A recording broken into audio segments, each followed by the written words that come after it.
आनंद कार्तिकेय, तूने मुझे कैसे प्राप्त करा? मित्र ने कहा, मैंने 16 सोमवार का व्रत किया था। उस व्रत का विधान क्या है? व्रत का विधान बताया।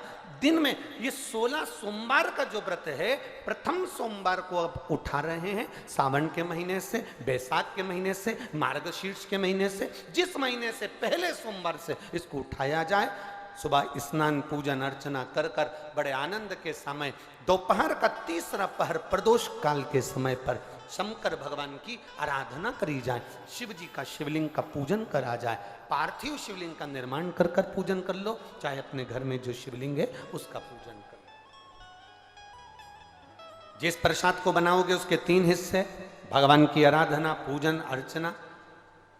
एक हिस्सा भगवान को समर्पित कर, दूसरा हिस्सा सबको वितरण कर, तीसरे हिस्से का भाग स्वयं ले।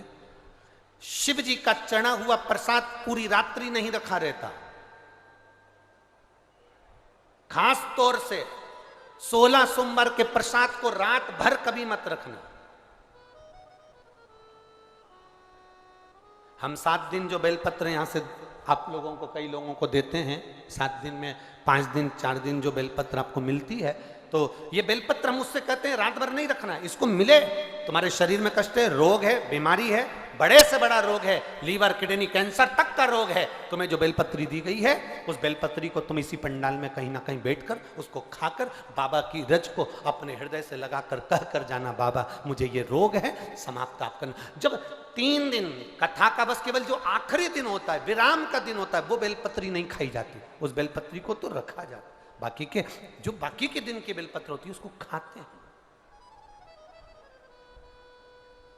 रात भर शिव पोथी पर चढ़ी हुई बेलपत्र केवल आखिरी के दिन की, विराम के दिन की बेलपत्र ही केवल लाल वस्त्र में रखने की होती है। बाकी की बेलपत्र केवल रोज की खाने की होती है, उसको रखा नहीं जाता, खाया जाता।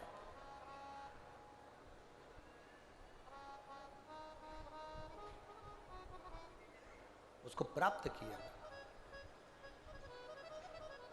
जैसे अशोक सुंदरी पर चढ़ी हुई पीपल के वृक्ष की, पीपल के पत्ते की अग्रभाग अगर शिव जी की अशोक सुंदरी की ओर स्पर्श करा हुआ, कितना भी दमाओ, कितनी भी श्वास की बीमारी हो, फेफड़े कितने भी कमजोर हो गए,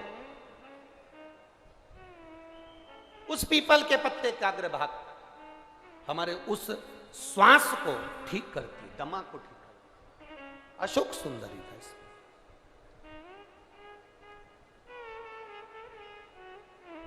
बेलपत्री।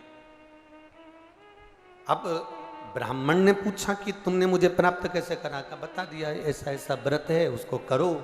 17वें व्रत में इसका उद्यापन कर दो। उद्यापन होगा वही प्रदोष काल में, शाम के समय, ठीक है।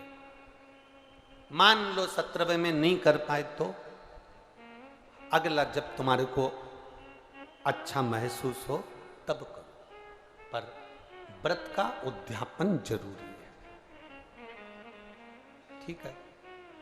ब्राह्मण ने सुना,